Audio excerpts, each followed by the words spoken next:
En primer lugar, pues nada, daros las gracias a los que en estas circunstancias un poco extraordinarias habéis venido hoy aquí y, por supuesto, agradecer al doctor Rubén Francés que haya tenido la amabilidad de aceptar nuestra invitación para dar la charla de esta ciencia con tapas, como digo, en estas circunstancias un tanto extrañas y un tanto incómodas. Para los que no conocéis esta actividad, una breve presentación. Es una actividad divulgativa que patrocina el Instituto de Investigación, Desarrollo e Innovación en Biotecnología Sanitaria, vamos a llamarle IDIBE a partir de ahora, que si no es muy complicado, de la Universidad Miguel Hernández, con la idea de llevar la divulgación científica al público general, es decir, sacar un poco las charlas científicas del campus universitario y llevarlas más cerca al público y llevarles temas de actualidad y de interés social.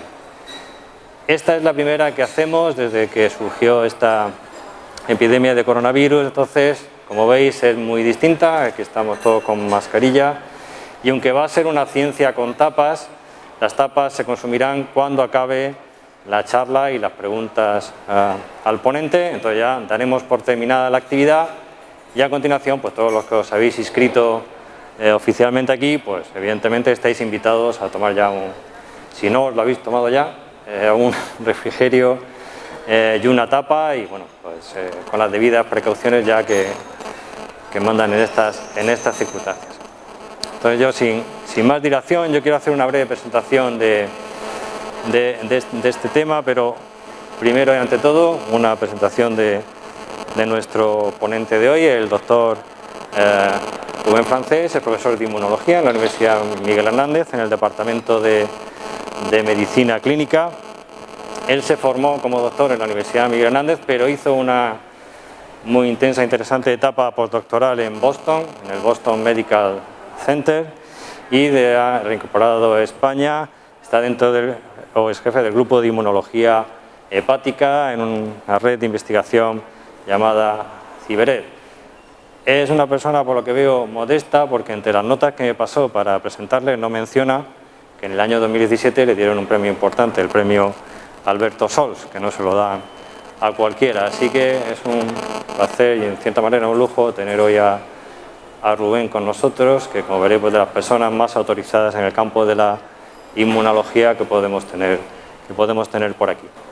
Voy a ir ya a la materia. Bueno, esta se ve pequeñito ahí en la pantalla, ya lo sé, pero simplemente esta es la última ciencia con tapas que se hizo justo antes del confinamiento. Estamos evidentemente sin mascarillas, la doctora Mar Macià y yo, en el que ya, dada el interés que generaba este tema, ya empezábamos a hablar del coronavirus. No os recomiendo que veáis el vídeo relativo a esta ciencia con tapas porque la mayoría de las cosas que dijimos, sobre todo yo, pues fueron un tanto desatinadas con respecto a lo que pasó posteriormente. Pero vamos, como el 90% de la gente que hablaba del coronavirus allá por el mes de febrero. Y la información que teníamos en aquel momento era bastante incompleta y bastante inexacta. Bien, los que estáis aquí seguramente sabéis lo que es un virus. Todos tenemos en nuestra mente los virus que nos han afectado, sobre todo en la infancia. Bueno, dar una definición de libro de virus no es fácil, pero por intentar dar alguna, en fin, son unos entes ultramicroscópicos, es decir, se ven solo con el microscopio electrónico, salvo los muy gigantescos, que lo que se han especializado es en entrar en las células, animales, vegetales, incluso bacterias, entran en cualquier célula, parasitarla y hacer que la maquinaria celular haga muchas copias de esas proteínas y de ese ácido nucleico viral para hacer muchas partículas virales que van a su vez a infectar otras células. Pero bueno, hoy lo que nos interesan son unos virus en concreto que están dentro de la familia de los coronavirus. Los coronavirus se descubrieron, no fueron de los primeros virus en descubrirse. ¿Por qué? Porque hasta hace no mucho, como veréis, no causaban una patología importante a las personas.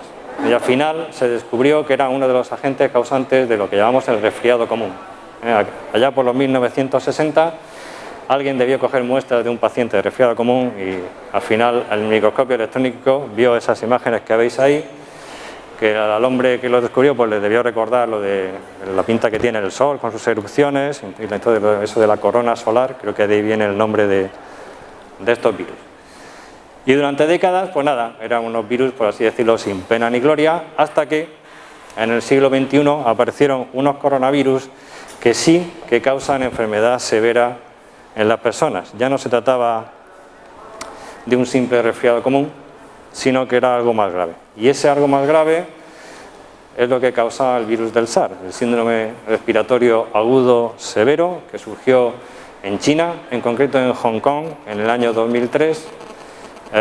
Causó pues una alarma internacional en salud internacional, pero afortunadamente se descubrió muy rápido, se tomaron medidas de contención y aislamiento, y como tampoco era particularmente bueno transmitiéndose de persona a persona, ese virus, después de unos pocos miles de contagios y unas cuantas muertes, que veremos ahora, pues se acabó extinguiendo. Pero como digo, el SARS coronavirus fue el primer coronavirus que causaba una enfermedad severa, incluso mortal, en personas.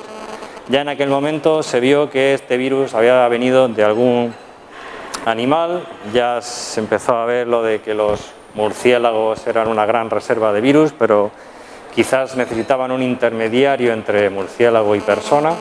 Ese intermediario pues era otro mamífero que en principio se apuntó a la civeta. Y bueno, esa fue la historia del SARS. En el año 2003 apareció y en el año 2003 desapareció. Hasta el año 2012 no causó los coronavirus gran cosa. En el año 2012, en la zona de la península arábica, se empezaron también a detectar unos casos graves de neumonías severas con causa de muerte. Y finalmente, cuando se acabó descubriendo la causa, esta se tardó un poco más, pero se acabó descubriendo que era un coronavirus el causante, después de probar todos los posibles virus respiratorios que había, y que era un coronavirus distinto del extinguido SARS, y se le acabó llamando el coronavirus del síndrome respiratorio de Oriente Próximo, que en inglés es Middle East, de ahí el nombre más conocido de MERS, con el que se conoce este virus. Este virus existe hoy en día. Lo que pasa es que está confinado en la península arábica fundamentalmente porque este virus prácticamente es que no se transmite de persona a persona. Este solo salta de animal a persona y tiene un muy mal contagio, casi nulo, entre persona y persona. Entonces tenemos ahí el mapa con la península arábica, pero existe y causa cientos de casos al año. Este es el resumen de la historia de estos dos primeros coronavirus para compararlo con el de ahora. El primer SARS acabó infectando a 8.000 y pico personas y tuvo una mortalidad cercana al 10%, pero afortunadamente, como digo, se extinguió. El MERS, que no se ha extinguido, pero contagia poco a las personas, en total ha contagiado no llega a 3.000 personas, pero este coronavirus tiene una mortalidad que supera el 30%. O sea, es una enfermedad muy seria, lo que pasa es que solo se sucede cuando salta de animal a persona. Ya veremos ahora que el animal, aunque tratándose de Arabia ya se puede imaginar uno qué animal es el que se utiliza como vector para infectar personas. Y ya finalmente el que tenemos ahora y que está provocando que usemos estas mascarillas, que ya sabemos que se llama SARS coronavirus 2, que la enfermedad que causa se llama COVID-19. En los últimos días de octubre, ahora habría que actualizar los datos, pero no da tiempo, pues en todo el mundo más de 40 millones de infectados y más de 1 millón de muertos. O sea, la mortalidad global se queda en un 2 y pico %. La humanidad no vivía una cosa similar de muertos causados por una pandemia viral desde la década de 1960, cuando una gripe llamada gripe de Hong Kong causó aproximadamente un millón o más de 1 millón de muertos en todo el mundo. Sabemos que esa no fue la última pandemia que tuvimos antes de esta, aquella pandemia de la gripe A de 2009-2010, que no tengo aquí el dato, pero debió de causar 100 y pico mil muertos y de millones de contagios, pues todo el mundo contagiado, porque en aquel invierno de 2009-2010 todo el mundo acabó, o casi todo el mundo, contagiándose de gripe A. Pero en cuanto a este nivel de mortalidad, tendríamos, como digo, que remontarnos a la década de los 60 del siglo XX para ver algo parecido. Aquí tenemos, bueno, los tres virus, los tres coronavirus, el primer SARS, que venía de como la civeta, el MERS, que viene del dromedario, y este que hay varios sospechosos. Se ha hablado del pangolín, se ha hablado de otros mamíferos, no se ha identificado exactamente, aunque sí que se sabe que hay una serie de animales mamíferos que viven en China que tienen secuencias muy parecidas al del SARS-CoV-2 humano. Este SARS, ya sabemos que la historia empezó muy a finales de 2019, por eso se llama COVID-19, pero vamos, las primeras noticias así a nivel mundial ya fueron en enero de 2020. Ahí veis que dice, en China hay un coronavirus que se parece al SARS y que parece el culpable de una misteriosa neumonía. Ya se sabía que era severo y que seguramente tendría algo que ver con el SARS. Virus respiratorio, pues tiene los síntomas típicos de una enfermedad respiratoria, como podría ser la gripe, pero conforme se fue conociendo más de este virus, se vio que algunos síntomas eran particulares suyos, como por ejemplo esto de la pérdida del olfato y del gusto, incluso en algún caso de erupciones cutáneas. Eso no sucede con los virus del resfriado ni de la gripe en general. Y como decíamos, pues lo peor de este virus es que es mortal. Un 2,5% de mortalidad es, no sé, yo diría como 15 veces más mortal que la gripe o más, que quizá. Ese es el problema. O sea, es un virus que se transmite entre personas igual de bien que el de la gripe, pero además es como 15 veces más mortal, sobre todo en un segmento de la población que sabemos que es más vulnerable. Bueno, ahí no sé si lo veis, en la pantalla es igual, son unos pequeños hitos históricos para situarnos. 30 de diciembre cuando se declaran los primeros casos de neumonía en la ciudad de Wuhan, China. En enero se tardó muy poco en tener la secuencia del virus, o sea, en saber que era un coronavirus muy parecido al SARS, así que en febrero ya se le daba el nombre oficial de SARS-CoV-2 y, por ir acelerando un poco, es en marzo de 2020 cuando la Organización Mundial de la Salud declara que se trata de una pandemia. La Organización Mundial de la Salud tiene 6 niveles de pandemia. La última vez que se alcanzó el nivel 6 fue con la gripe A de 2009-2010 y ahora otra vez. Una pandemia es un virus que se está distribuyendo por los 5 continentes y se está propagando con eficacia entre poblaciones humanas. Bueno, aquí está pues, el mapa del mundo con la incidencia, pues menos la Antártida, pues en todos los países tienen algún tipo de incidencia de este último coronavirus. Muy rápidamente, porque digo, no quiero alargarme porque el protagonista de hoy es Rubén, pero evidentemente cada vez que surge un nuevo patógeno viral hay que intentar diagnosticarlo de una manera lo más específica posible. Son los test de los que tantos hemos oído hablar.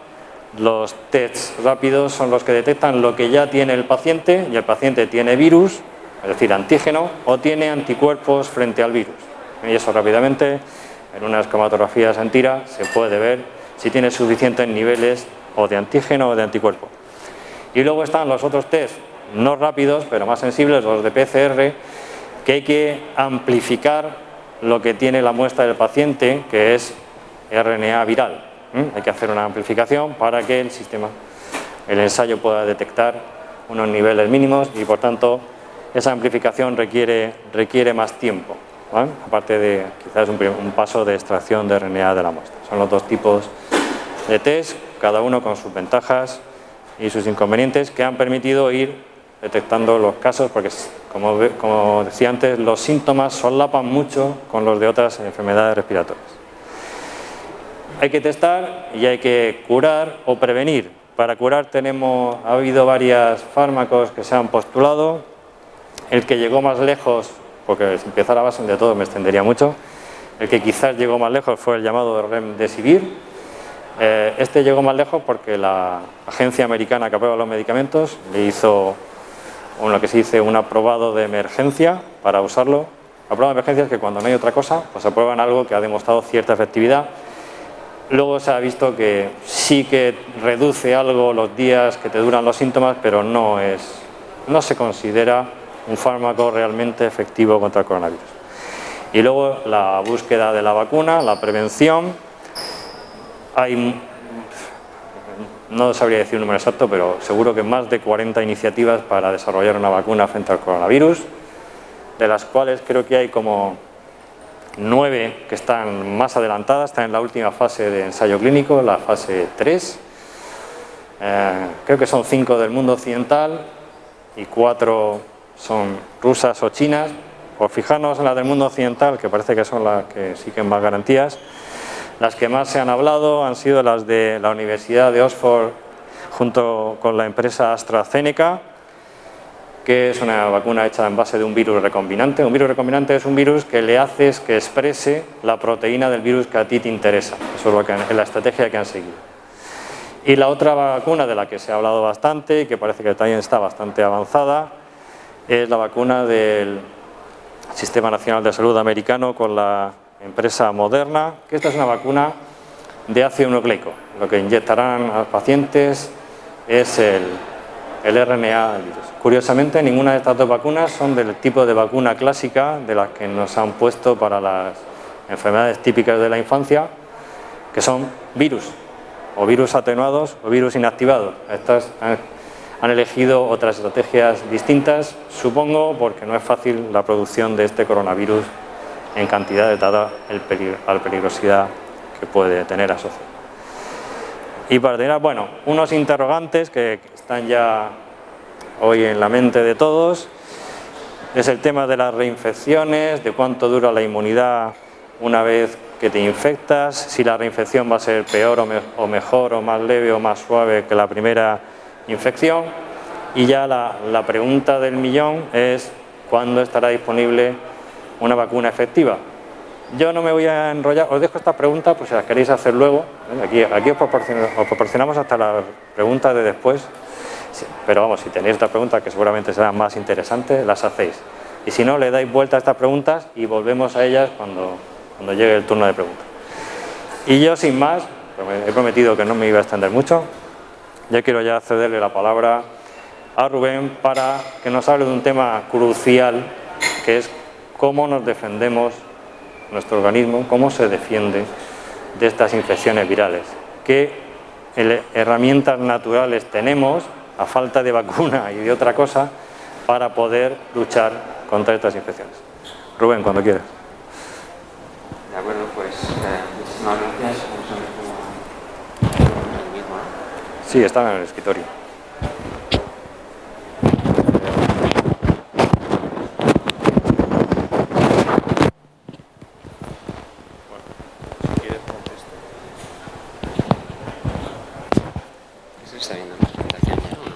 Dale F5. Vale.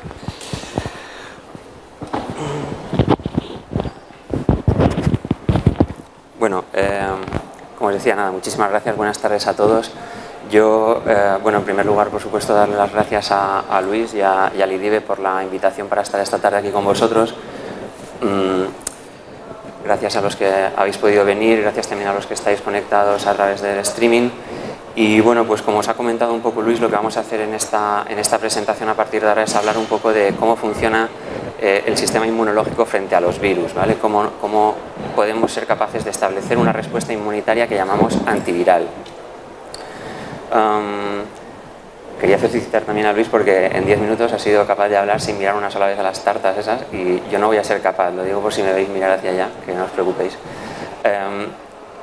Básicamente, ya con una perspectiva un poco de mucho tiempo, desgraciadamente de pandemia, en la cual pues seguramente habréis oído muchísimos términos y muchísimos conceptos que os sonarán durante todo este tiempo, creo que es una buena oportunidad pues reflexionar un poco sobre los aspectos más generales que nuestro sistema inmunitario ofrece para luchar contra los virus, y también un poco entender cómo ese sistema inmunitario puede desajustarse y asociarse a las complicaciones clínicas que todos conocéis y que están asociadas a la enfermedad por SARS-CoV-2.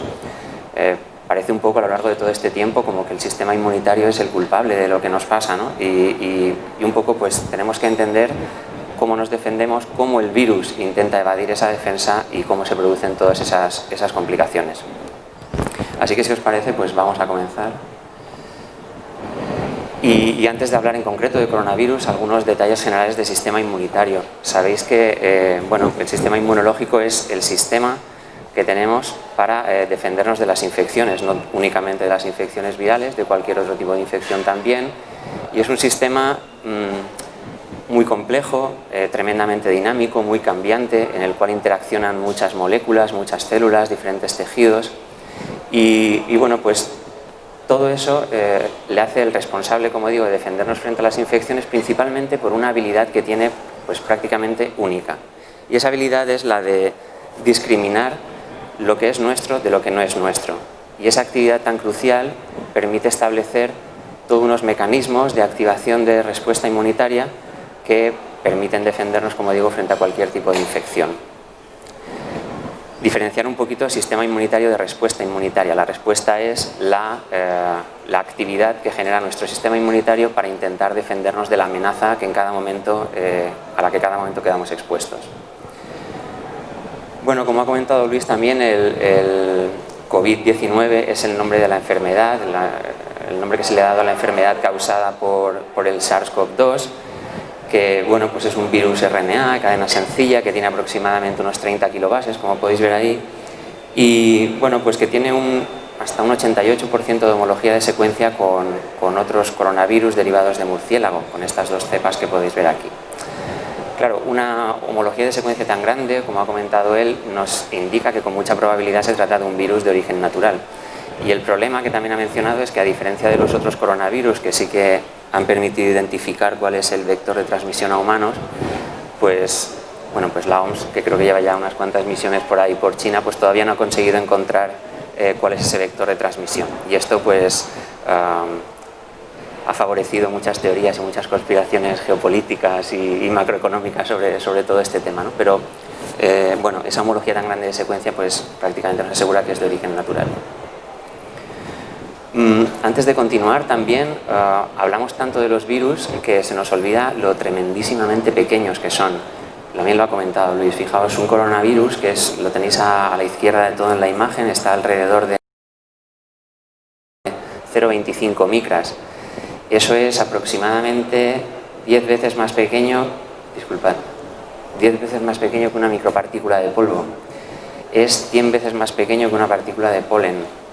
400 veces más pequeño que un granito de arena de la playa de San Juan.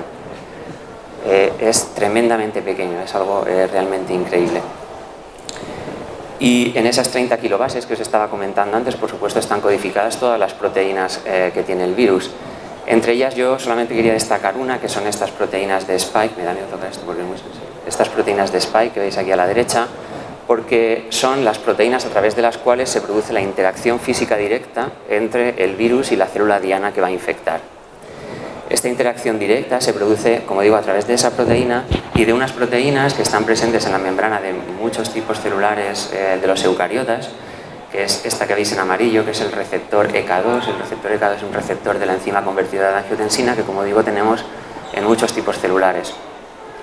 Esta unión física es la que permite anclar el virus a la membrana de la célula que va a ser infectada, y esa unión facilita la adición a ese complejo de una segunda proteína, que es esta que veis en verde, una serinproteasa transmembrana, que al unirse a ese complejo permite escindir el receptor ECA2 y generar un canal a través del cual se produce la entrada del virus en la célula.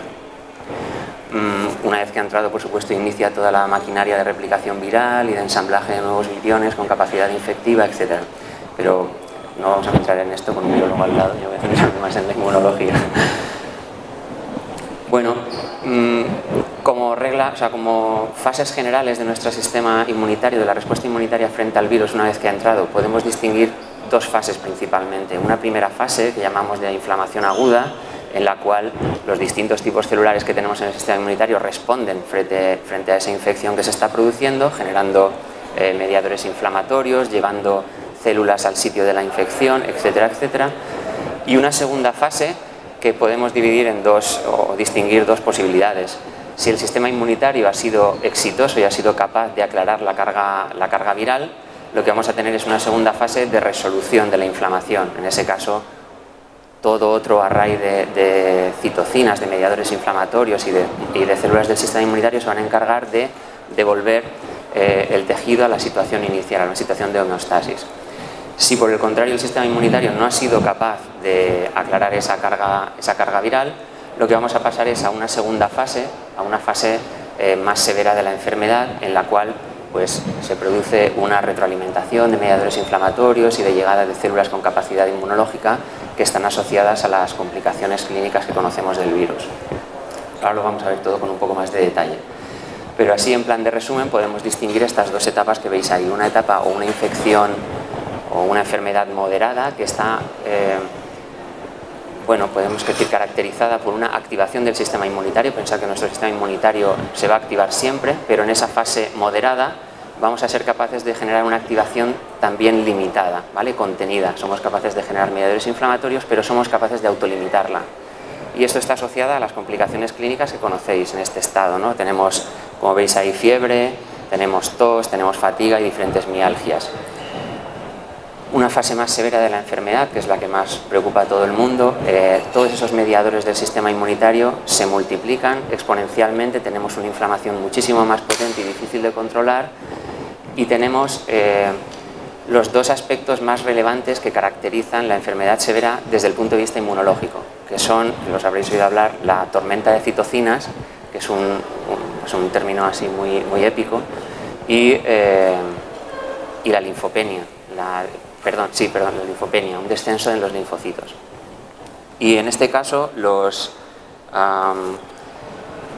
síntomas clínicos que tenemos empiezan a ser más graves y ya van relacionados con el síndrome del distrés respiratorio agudo, el fallo respiratorio, etc. Como digo, desde el punto de vista inmunológico, no médico, desde el punto de vista inmunológico, los dos conceptos más importantes de esta enfermedad severa son estos que veis aquí. En primer lugar, la tormenta de citocinas.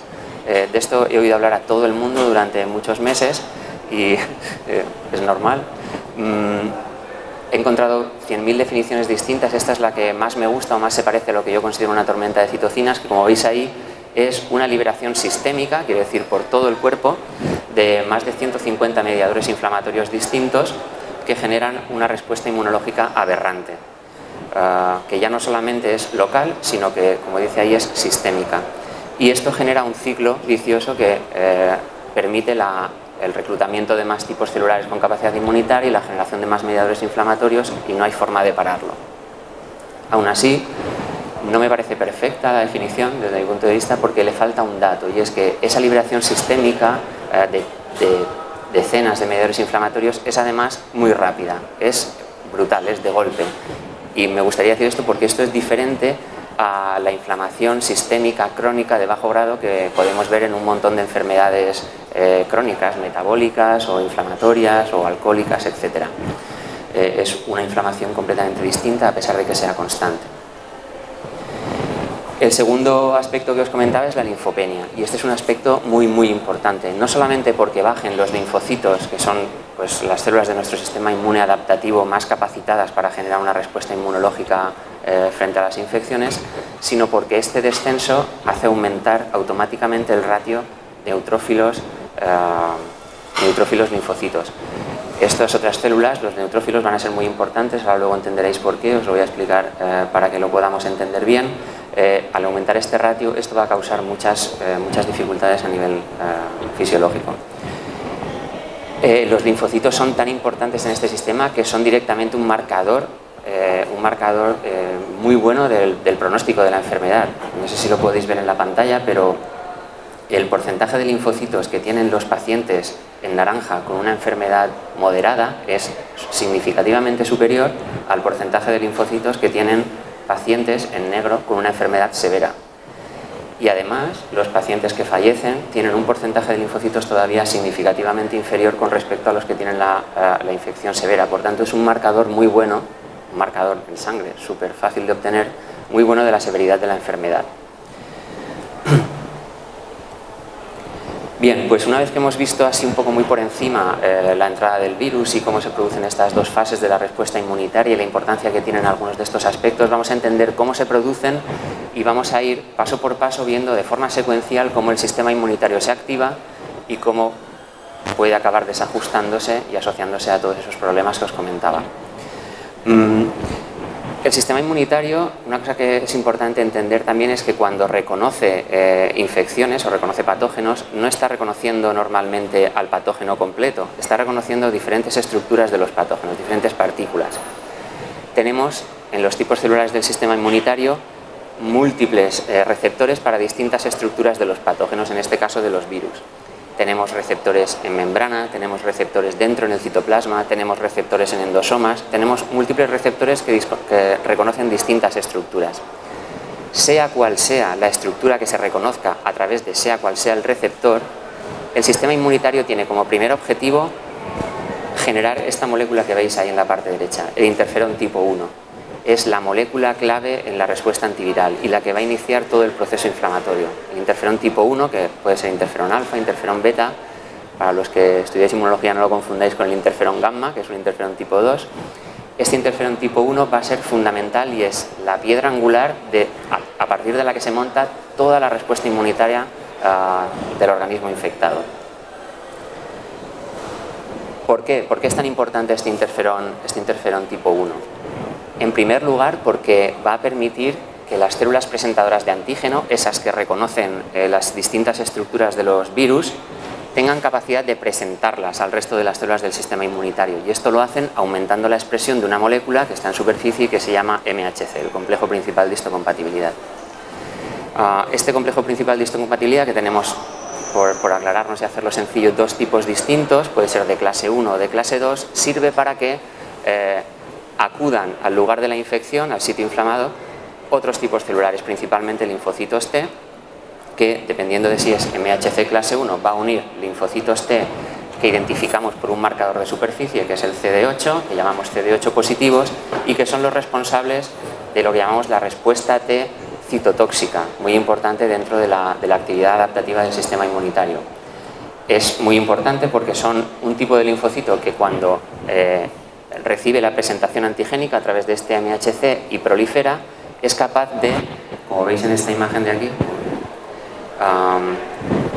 adherirse a células infectadas y a través de la secreción de granzimas y de perforinas lisar la célula infectada, por tanto reducir la carga viral que tenemos en cada momento.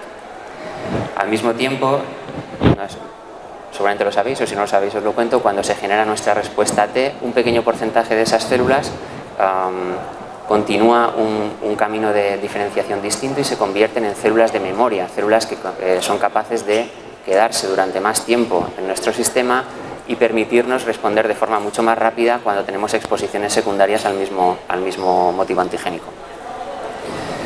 Bueno, como os he comentado, cuando el MHC es clase 1 va a unir estos linfocitos T citotóxicos muy importantes para eliminar células que ya están infectadas, pero también va a permitir este interferón tipo 1 la expresión del MHC clase 2, el otro MHC que teníamos. En este caso, este MHC es todavía tan importante o más que el otro porque permite que se unan células T que llamamos cooperadoras, la H viene de helper. Esta respuesta T cooperadora, a diferencia de la respuesta T citotóxica, permite identificar células que están infectadas, pero en lugar de lisarlas, permiten fagocitar esa estructura que está resultando antigénica, degradarla y no generar la lisis de la célula infectada. Bueno, pues van a tener muchas actividades estos linfocitos T cooperadores. Para empezar, tienen todo un array de posibilidades o de subpoblaciones, cada uno de los cuales producen una serie de mediadores inflamatorios distintos, completamente selectivos del tipo de antígeno frente al cual han sido expuestos. Los que estéis más metidos en inmuno, pues sabréis que hay linfocitos TH1, TH17, TH2, diferentes subpoblaciones, cada una de ellas capaces de producir distintos mediadores inflamatorios selectivos frente a distintos tipos de antígenos. Pues entonces, por un lado, son capaces de producir esas poblaciones con capacidad inmunológica, pero por otro lado también son capaces de activar, una vez que se han convertido en efectores, es decir, que ya se han diferenciado en una de esas vías de inflamación capaces de generar respuestas selectivas, son capaces de activar otras células del sistema inmunitario, son capaces de activar células presentadoras de antígeno, en respuesta a lo cual van a secretar diferentes mediadores, principalmente llamamos quimiocinas, que son citocinas que tienen, o proteínas que tienen capacidad de quimiotaxis, de atraer y de reclutar diferentes células al sitio que está infectado. Por tanto, van a ser muy importantes para reclutar más tipos celulares del sistema inmunitario que deben ayudar al sitio de la inflamación, y tienen también la capacidad de unirse a cualquier otro tipo celular que pueda expresar de manera temporal un MHC clase 2. Por ejemplo, las células infectadas suelen expresar este MHC en el epitelio, por ejemplo, y son capaces de, a través de la síntesis de estos mediadores inflamatorios que ellas mismas producen, generar un estado antiviral en las células colindantes, en las células que se encuentran alrededor de la célula infectada. Por tanto, una actividad muy importante de las células T cooperadoras. Pero no acaban ahí, se llaman cooperadoras por algo, son las células que nos ayudan a todo. Van a ayudar también a los linfocitos T citotóxicos que os comentaba inicialmente, en un proceso que nosotros solemos llamar de capacitación. Pensad que si tenemos una población de linfocitos T citotóxica, es decir, capaz de matar células, no nos interesa a priori tener una población muy extendida de este tipo celular, porque podemos acabar degradando células que no nos interesan. Este umbral de activación de la citotoxicidad está un poco mediado por estas células T cooperadoras a través de la unión con los linfocitos TCD8. De hecho, cuando hay linfocitos TCD4 en el medio, el organismo lo entiende como que está habiendo ya una respuesta cooperadora, y en ese caso ya necesita tener la citotoxicidad activada, y cuando ocurre esto, la respuesta citotóxica es mucho mayor en presencia de los TCD4. Igual que ocurría con los TCD8, los TCD4 también generan memoria, una memoria muy importante, como digo, en la exposición secundaria frente a los mismos antígenos. Pensad siempre que la inmunidad adquirida, esta inmunidad tardía de los linfocitos, es completamente selectiva y solamente reconoce el antígeno que nuestras células presentadoras de antígeno le han enseñado. Y son muy efectivas frente a ese antígeno, aunque no ven nada más. Entonces, ese pequeño pool, esa pequeña concentración de células que quedan como memoria van a ser muy importantes para, si tenemos una reinfección por el mismo virus o por el mismo antígeno, ser capaces de generar una respuesta mucho más rápida sin tener que pasar por todos los procesos previos de presentación antigénica, de generación de mediadores y de establecimiento de respuesta adaptativa. Pensad que en una infección normal un linfocito T tarda aproximadamente 7 días en formarse. Tener una memoria inmunológica es muy importante porque en horas somos capaces de responder en esa segunda exposición. Como veis ahí, son capaces de generar una inflamación mucho más temprana ante una carga viral mucho menor, y hacen que la duración de la infección sea menor. Importantísimo, y esto seguro que os va a generar alguna pregunta, porque todos habréis oído hablar de los anticuerpos, ¿no? Anticuerpos neutralizantes frente al virus. Los linfocitos TCD4 van a ser los responsables de activar a los linfocitos B, que están en los centros germinales de los folículos, en los órganos linfoides secundarios, en los ganglios linfáticos, y los van a activar. Y esos linfocitos B activados son las únicas células que tenemos en el cuerpo capaces de producir anticuerpos. Por tanto, hasta que no son activados convenientemente, no van a ser capaces de producir anticuerpos. ¿Estos anticuerpos frente a qué lo van a producir? Pues los van a producir frente a lo que les enseñan tanto las células presentadoras de antígeno como estos linfocitos TCD4 a través del TCR. Por tanto, también una actividad colateral, digamos, de facilitar la formación de anticuerpos neutralizantes. Luego, si queréis, hablamos de lo que es un anticuerpo neutralizante y no neutralizante, que también es importante. Más tipos celulares. Este ya es el último que os quería enseñar, pero también es fundamental, no por estar en último lugar, los linfocitos NK. Los linfocitos NK son capaces de generar citotoxicidad. Ya sabéis que ese es el nombre que le damos a las células o las moléculas que son capaces de lisar células, ¿vale? Pues los linfocitos NK son capaces de generar citotoxicidad de una manera natural. Pensad que, bueno, para rebobinar un poquito, los linfocitos NK son una población súper bonita de células. Son la única población de células que reconoce la amenaza por ausencia de lo propio. Pensad que nuestro sistema inmunitario suele reconocer la amenaza porque hay presencia de algo extraño. Nuestras células NK reconocen la amenaza por la ausencia de algo propio.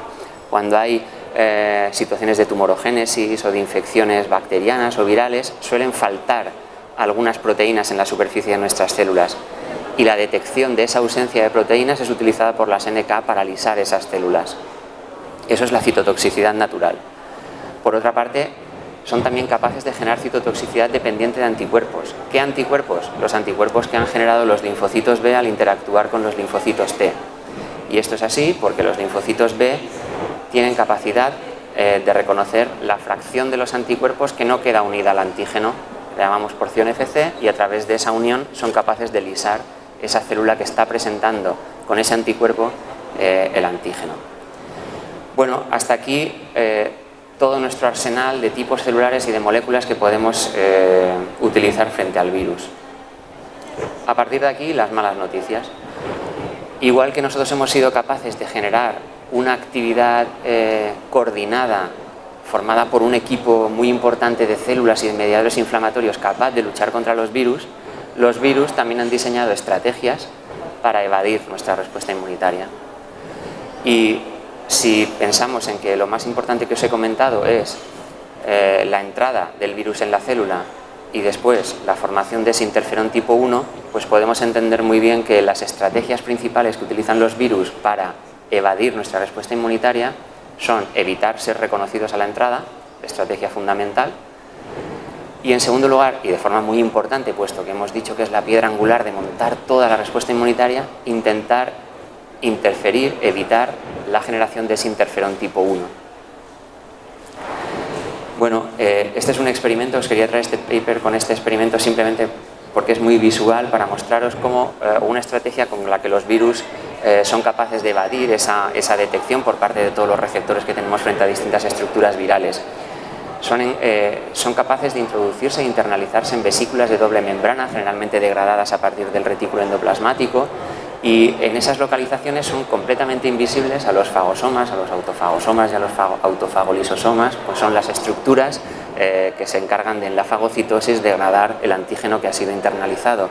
Y esto se ve o se intenta ver en este experimento que veis aquí por microscopía confocal de fluorescencia, en el cual pues tenéis marcadas en rojo el complejo de replicación viral, que es esto que veis aquí como N.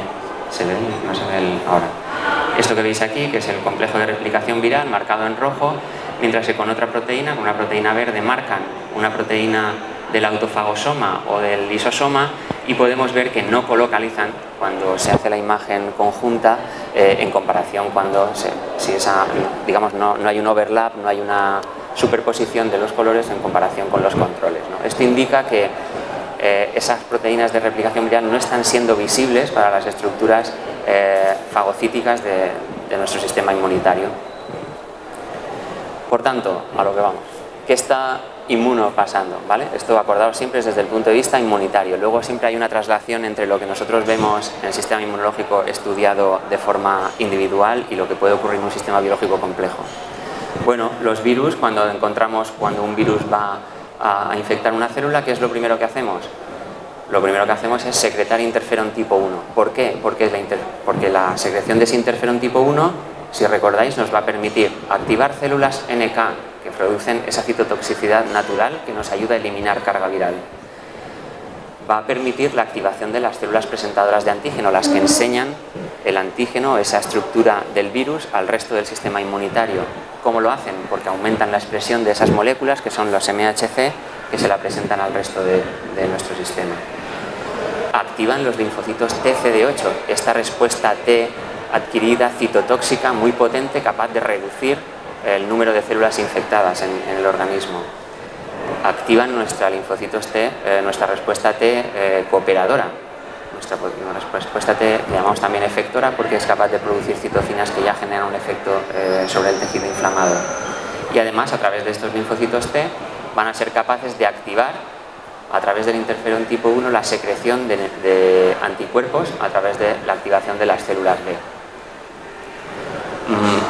Muchas de estas actividades, como os he comentado antes, están facilitadas o en cooperación siempre con los linfocitos TCD4. Por supuesto, la formación de los anticuerpos por parte de las células B, cooperar con las APCs para que éstas se activen y expresen más MHC y traigan más células, la reclutación de más células al tejido infectado, y también, por supuesto, capacitando a las células presentadoras de antígeno para que tengan actividad frente a la citotoxicidad que generan los linfocitos TCD8. Esto que veis aquí en esta parte derecha de la diapo es nuestra respuesta celular antiviral encargada de reducir, de eliminar la carga viral. Esta respuesta es la que tiene que ser capaz de eliminar células infectadas y reducir la expresión del virus en nuestro organismo. Pero bueno, imaginaos que el virus es capaz de evadirse de esta respuesta inmunitaria y bloquear la síntesis de interferón tipo 1. Si evitamos la síntesis de interferón tipo 1, podemos entender muy fácilmente que la citotoxicidad natural, la activación de las APCs, la respuesta citotóxica, la respuesta efectora, la generación de anticuerpos, todo eso se va a ver bloqueado o reducido enormemente.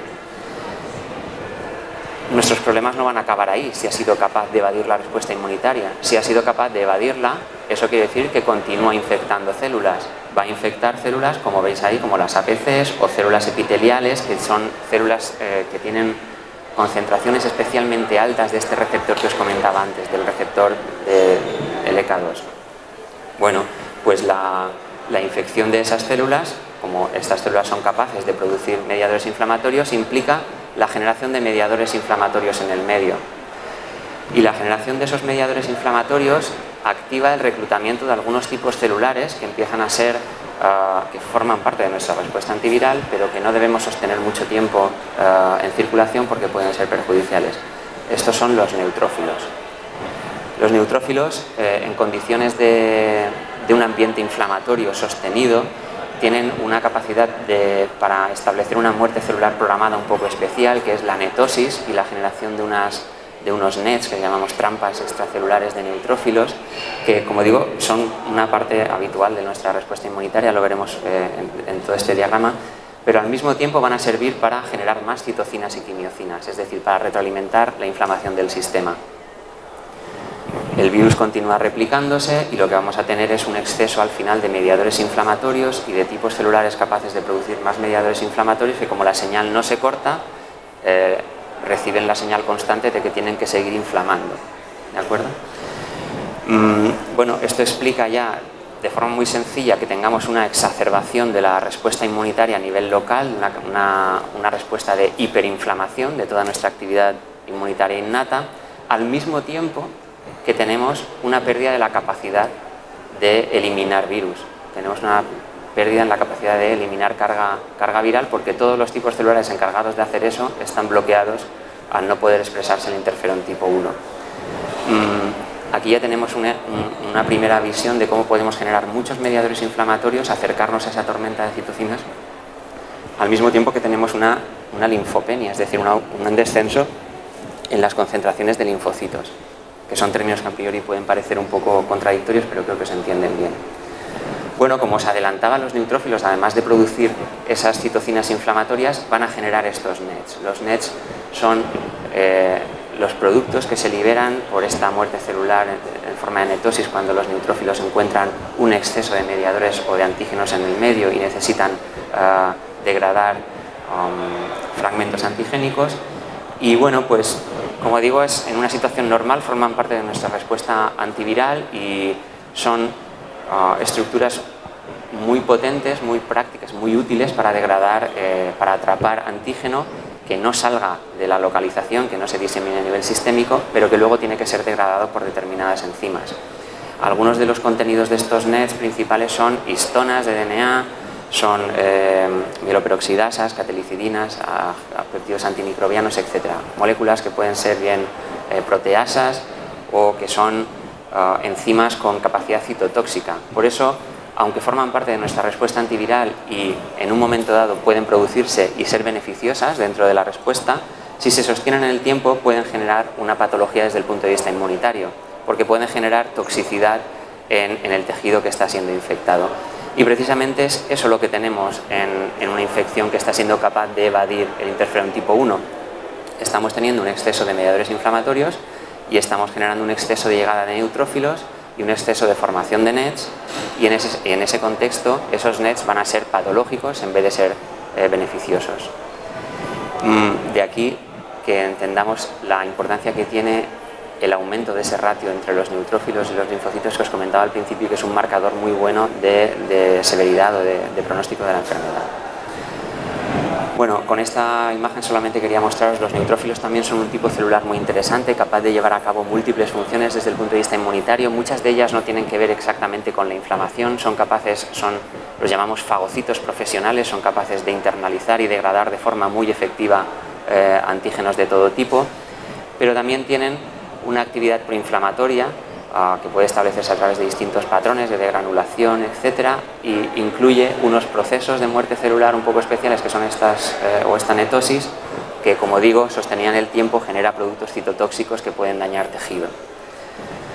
Y precisamente es esta netosis la que está más asociada con las complicaciones clínicas relacionadas con la infección severa por SARS-CoV-2. Y vamos a ver 3 ejemplos. Tal vez el más llamativo es el del síndrome del distrés respiratorio agudo, que tienen los pacientes con infección severa. Bueno, pues estos pacientes en tejido pulmonar, en tejido alveolar, se ve que tienen unas concentraciones muy superiores de histonas y de productos de netosis comparado con gente sana. Lo podéis ver en estas 3 gráficas de aquí, pues los pacientes con el síndrome tienen concentraciones más altas de histonas que los controles sanos. Dentro de los pacientes con la enfermedad, los estados más severos tienen concentraciones más altas de histonas y también aquellos que fallecen tienen concentraciones más altas que los que no lo hacen. Por tanto, está muy relacionado la secreción de todo este tipo de NETs en todo ese tejido epitelial alveolar, ¿vale?, con el desarrollo de complicaciones en este tejido. ¿Cuál es la situación que tenemos? Bueno, pues tenemos la generación de un montón de productos de netosis en un tejido que puede ser dañado, no ya solamente el que está infectado por el virus, sino el que está, digamos, sano alrededor de ese tejido infectado, y esto se traduce, bueno, pues en un aumento en la viscosidad y en la densidad del moco que asociado a este tejido. La consecuencia de esto es un fallo en la ventilación del paciente, y un fallo en la ventilación del paciente está completamente asociado a la aparición de infecciones secundarias. Si aparecen infecciones secundarias, nuestro sistema inmunitario, que es muy competente, vuelve a responder, y al volver a responder vuelve a generar más reclutamiento de neutrófilos y más generación de productos de netosis, con lo cual retroalimenta el sistema, y al final lo que tenemos es pues la función respiratoria del paciente se compromete de forma severa y hace falta ventilación mecánica. Este es un caso claramente asociado o directamente asociado a un problema en mantenimiento de la respuesta inmunitaria o de productos de la respuesta inmunitaria como consecuencia de no ser capaces de eliminar la carga viral en el tejido respiratorio. También muy asociado a problemas de tipo circulatorio, a trombosis. También se ha visto que la netosis está muy asociada a este tipo de problemas. Bueno, estos productos de netosis, si no somos capaces de degradarlos a nivel local en el tejido que está siendo inflamado, pueden diseminarse de manera sistémica, y al diseminarse de manera sistémica empiezan a llegar a otras localizaciones y empiezan a alcanzar tejido vascular, y el endotelio es especialmente sensible a estos productos de netosis en los que puede generar esa toxicidad. Cuando los NETs llegan a este tejido vascular es cuando vamos a tener el daño asociado por este problema. Los productos de los NETs interaccionan con los fosfolípidos plaquetarios, activando las plaquetas, ¿vale? Es un primer proceso que facilitan o que activan, y además se ha visto que diferentes productos de la netosis, como por ejemplo la enolasa que tienen los neutrófilos, son capaces de digerir algunas de las principales moléculas que tenemos antitrombóticas, con lo cual, si juntamos los dos procesos, lo que tenemos es la facilidad de generar un trombo, ¿no? la incapacidad de generar procesos de antitrombosis. Por tanto, la generación de NETs en tejido vascular está asociado a la oclusión de venas pequeñas, y se ha comprobado que está asociado también, pues, al daño en pulmones, en corazón o en riñones. Y finalmente, el tercer ejemplo que quería mostraros es el propio daño que pueden generar los NETs ya solamente o para el propio sistema inmunitario. Pensad que el sistema inmunitario, cuando empieza su respuesta inflamatoria, va a producir una serie de mediadores que nosotros llamamos citocinas, ya las conocéis. Normalmente siempre son las mismas y van a generar normalmente interleucina 1 beta, interleucina 6, que son las que inician toda la respuesta inflamatoria. Bueno, sirven además para que se recluten, o son señales que permiten reclutar a esos neutrófilos. Y una de las cosas que hacen los neutrófilos es producir receptor soluble de interleucina 6. Y eso también es una cosa que quería que luego comentamos con toda la calma que queráis, porque es muy importante. La formación de receptor de interleucina 6 soluble, las citocinas, que son estos mediadores inflamatorios que os estoy contando desde el principio y que, no sé, luego si queréis hablamos más de ellos, siempre funcionan a través de receptores que normalmente están presentes en las membranas de las células ante las cuales generan un efecto. Los neutrófilos son capaces de generar ese receptor de manera soluble, de manera que pueden unir IL-6 que esté soluble, ¿de acuerdo? Al unir IL-6 que está soluble, eso hace que cualquier tipo celular que tenga en su membrana o que exprese en su membrana una proteína que es GP130, que forma parte del receptor de la interleucina 6, se convierta de repente en una célula capaz de producir citocinas o de continuar esa respuesta inflamatoria.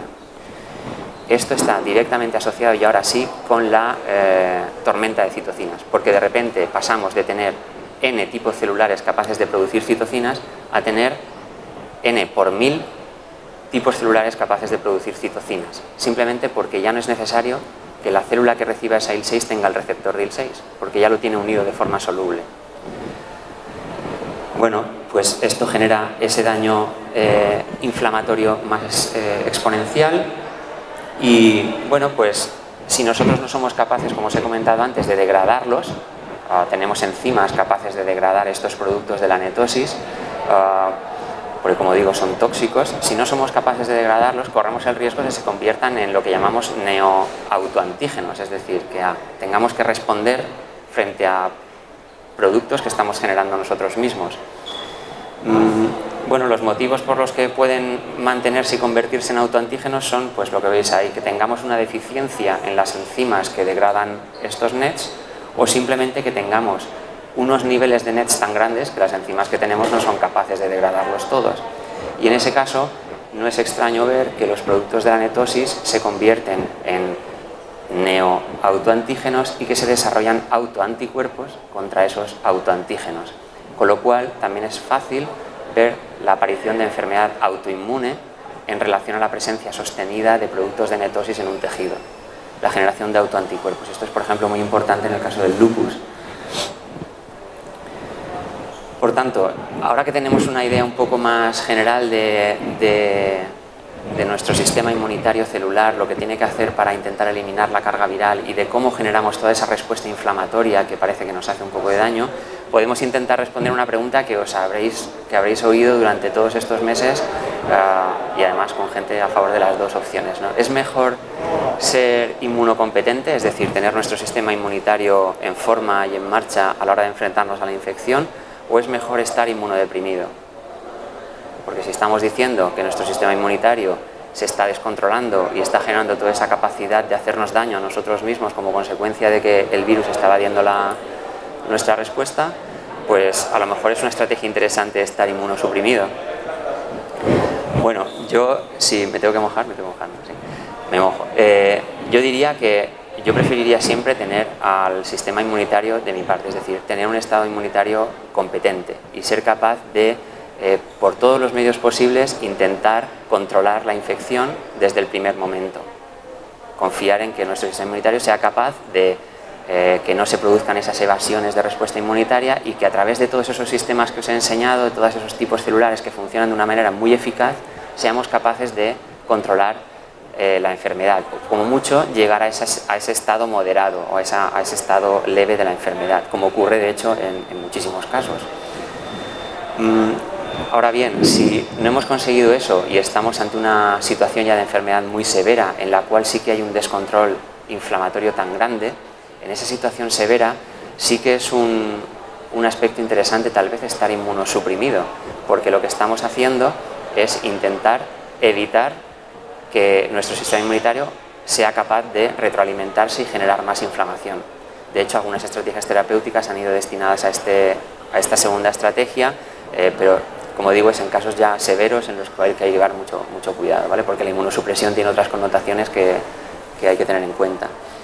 Pero digamos que es un problema de tiempos, ¿vale? De mejor ser inmunocompetente, luchar con todas nuestras armas frente al virus, y si en el caso de que no hemos sido capaces de hacerlo y tenemos ya una situación más severa, entonces tal vez la inmunosupresión nos pueda ayudar a rebajar la cantidad de productos que nos van a hacer daño que somos capaces de generar. Luego me dais vuestra opinión, a ver vosotros qué pensáis.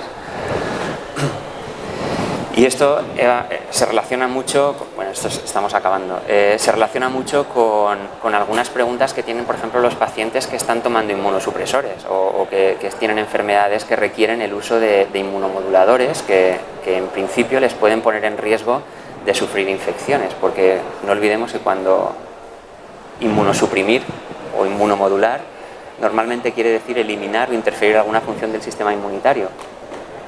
Y el sistema inmunitario, como os he comentado muy al principio, es tan complejo e interactúa tanto entre todas sus partes que es muy difícil bloquear una sola cosa y no desajustarlo todo.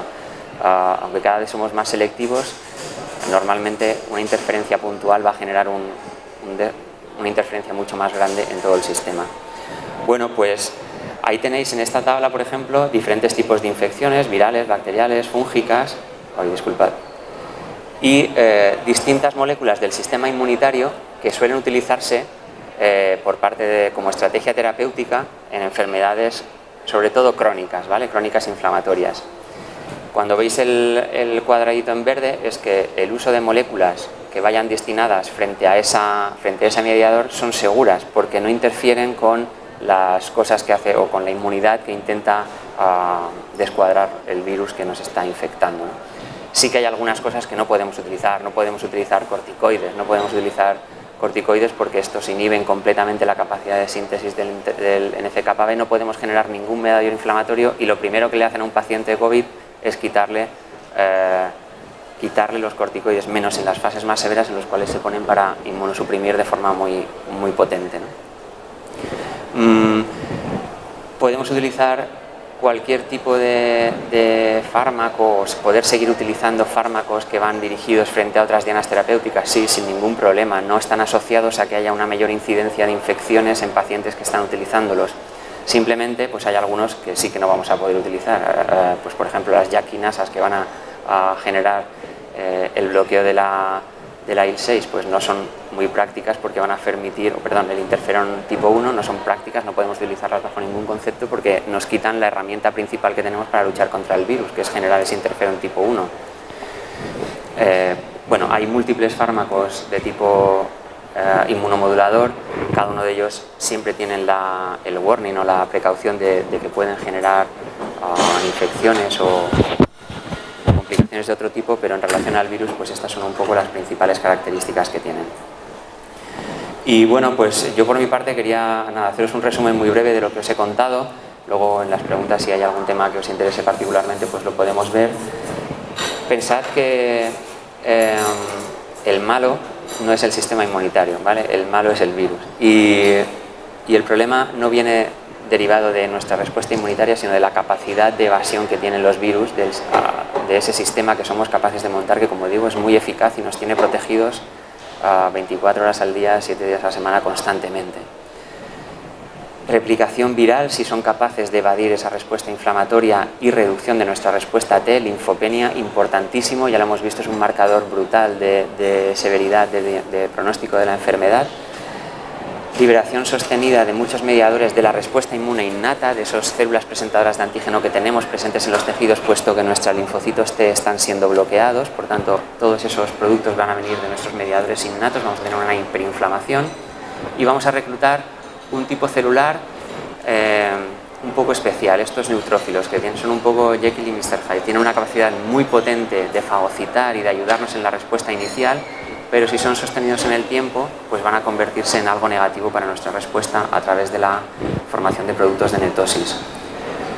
La diseminación de estos productos permite el daño a nivel sistémico, ¿vale?, en otras localizaciones, y bueno, pues favorece el daño tisular, la inflamación local y sistémica exacerbadas y todos los problemas químicos que os he comentado anteriormente. Poblaciones de riesgo, no especialmente por tener enfermedades crónicas inflamatorias tenemos un riesgo especial a tener estas enfermedades. De hecho, está comprobado en ya múltiples estudios, porque de esto también podemos hablar si queréis, en muy poco tiempo el PubMed está saturadísimo de publicaciones sobre COP2. Hay muchos ejemplos que muestran que los pacientes que están en tratamientos crónicos no sufren más infecciones por SARS-CoV-2, pero sí hay que tener en cuenta el incremento que pueden tener de concentraciones de autoantígeno en caso de que esa netosis no sea controlada y el tratamiento inmunosupresor que puedan llevar en cada momento, ¿vale?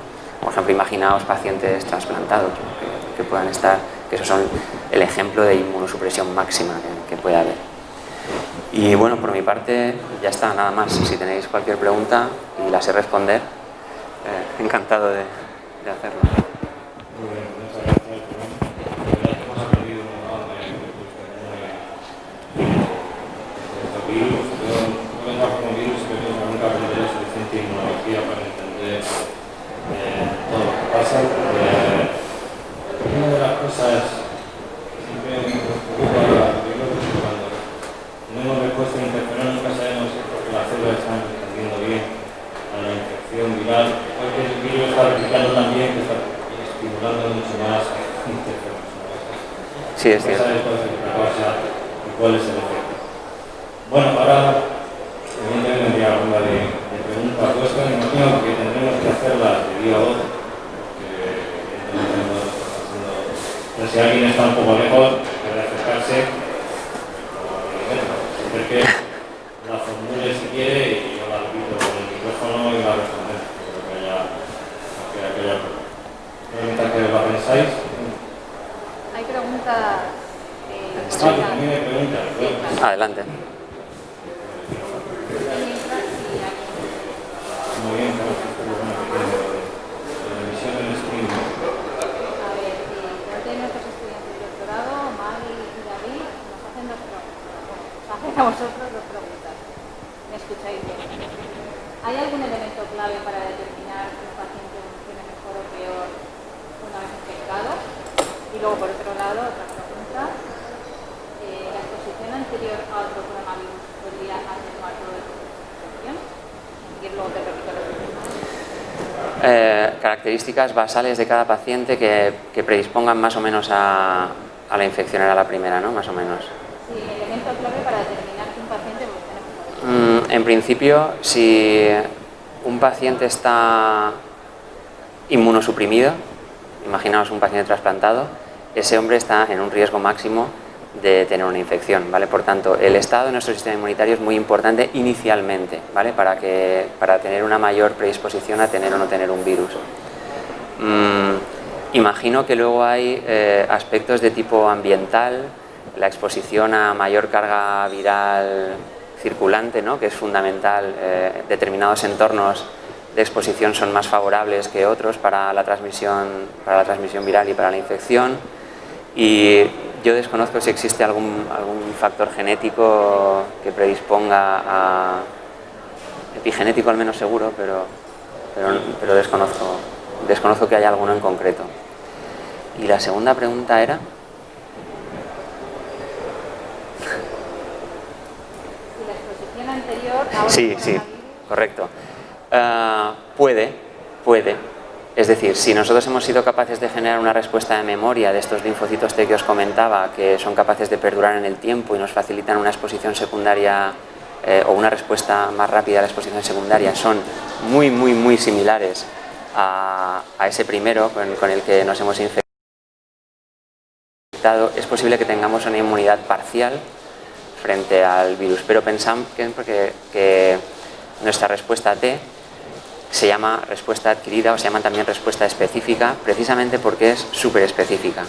Y eso quiere decir que para que pueda responder a una infección anterior por otro coronavirus, tiene que ser tan parecido que va a ser muy complicado, ¿no? O sea, podemos tener una inmunidad parcial o estar protegidos parcialmente, pero idealmente no.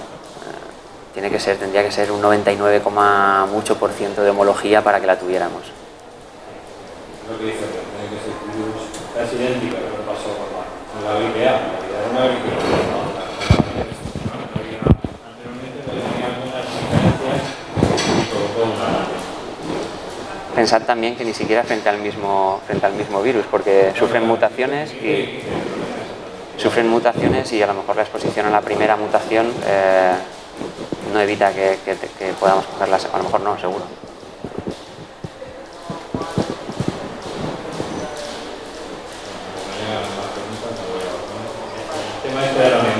Ahí hay una pregunta.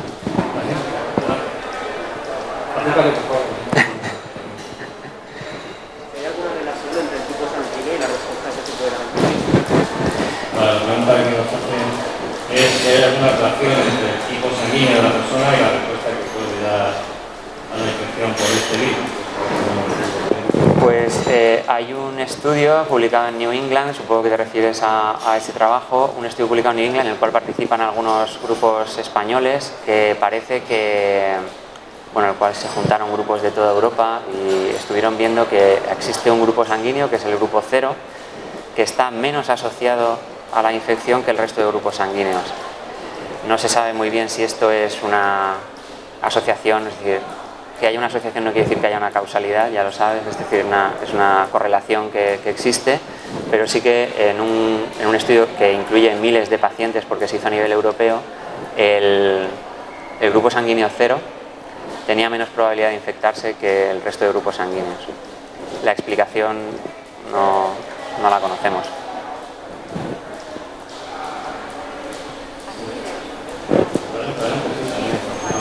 Aquí de momento, digamos, Atenea, doctorado, nos pregunta respecto al papel de los interferones tipo 1, la gran diferencia entre pacientes asintomáticos y con infección severa se podría deber a una interferonopatía de tipo 1 subclínica en los graves. Lo repito porque no estoy. Buena pregunta. Interferonopatía de tipo 1. Respecto al papel de los interferones tipo 1, la gran diferencia entre pacientes asintomáticos y con infección severa se podría deber a una interferonopatía de tipo 1 subclínica en los graves. Bueno, lo que está preguntando, si lo entiendo bien, es que si tenemos un sistema inmunitario debilitado por cualquier causa, en este caso por una imposibilidad de generar un interferón tipo 1 de manera basal, pues esto nos expone más. No sé si es esto lo que están preguntando, entiendo que sí, pero si evidentemente si tenemos la incapacidad inicialmente de generar, y más concretamente una molécula que es tan relevante para montar nuestra respuesta inmunitaria, digamos degradada, pues tenemos una predisposición un poquito más alta, claro. No sé si la he respondido, ya nos... Sí, le he dicho que ya nos dirá. Que pregunte.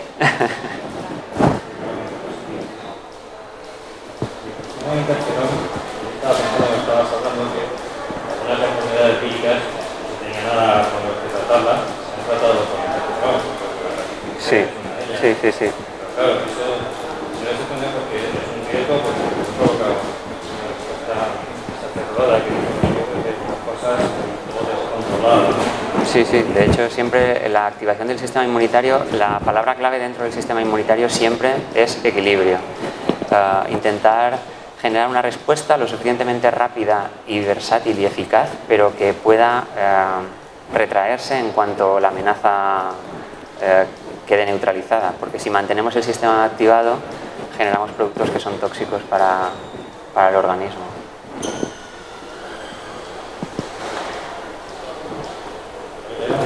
Yo quería preguntar porque hace un tiempo salió las noticias que no sé si se llamaba la dexametasona, puede ser, un fármaco que ponía que reducía la mortalidad de los pacientes con coronavirus. Preguntar sobre eso. Bueno, no sé, no voy a poder ayudar mucho con el tema de los fármacos que no son completamente inmunológicos.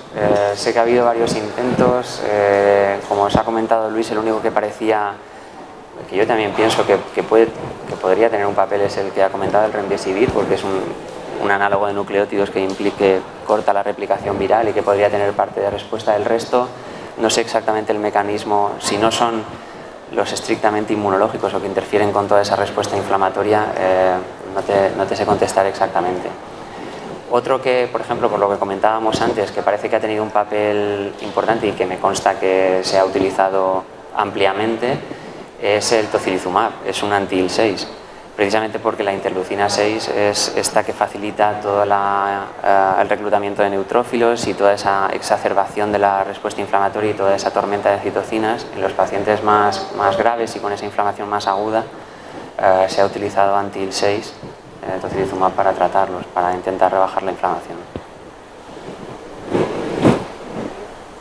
Ahí tenemos una pregunta.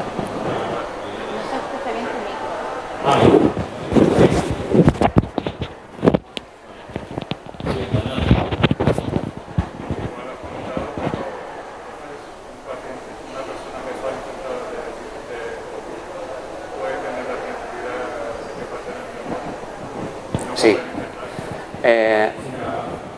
Pregunta si una persona que ha sido ya infectada puede confiar en que tenga la memoria suficientemente duradera, ¿no? Esta era una de las preguntas que tenía Luis al principio, que iban a caer, ¿no? Bueno, la respuesta es sí durante un tiempo. Es decir, los linfocitos T normales tienen una vida media 24-48 horas. Los linfocitos T de memoria pueden permanecer años acompañándonos y siendo capaces de generar una respuesta a una exposición secundaria. En el caso de los anticuerpos que podemos generar frente a coronavirus, que se ha visto hasta ahora recientemente, recientemente te hablo de hace 2 semanas, ha salido un estudio que indica que aproximadamente somos capaces de mantenerlos durante 8 meses. Es el primer estudio, hablo de un estudio serio, contrastado, con un número de pacientes suficiente como para obtener un análisis estadístico serio. Habla de una inmunidad aproximada de unos 8 meses. No es el espacio más o el tiempo más longevo de anticuerpos que podemos generar, pero tampoco es el más corto. Entonces tenemos una inmunidad, yo creo que bastante potente, si somos capaces de generar esos anticuerpos y sobre todo si somos capaces de generar una respuesta T, una cantidad de linfocitos T de memoria suficiente para estar protegidos. Eso no implica que el virus vuelva a mutar y venga pues una tercera ola con otra mutación diferente frente a la cual no tengamos inmunidad. Hay que seleccionar una pregunta concluyendo porque además dar tiempo para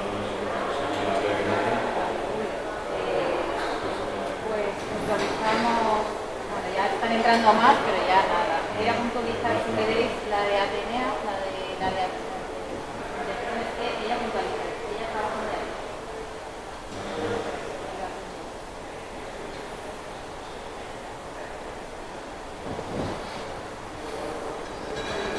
En diabetes tipo 1 se ha encontrado una alteración en la expresión de genes asociados a interferón tipo 1 y se ha encontrado una relación entre infección COVID y aumento de diabetes tipo 1. Eso es lo que se preguntaba. Sí. Principalmente por eso. Los diabéticos tipo 1 se propone que tienen una alteración en estas vías de señalización que empeoró la ataxia autoinmune. ¿Podría estar ocurriendo lo mismo con COVID?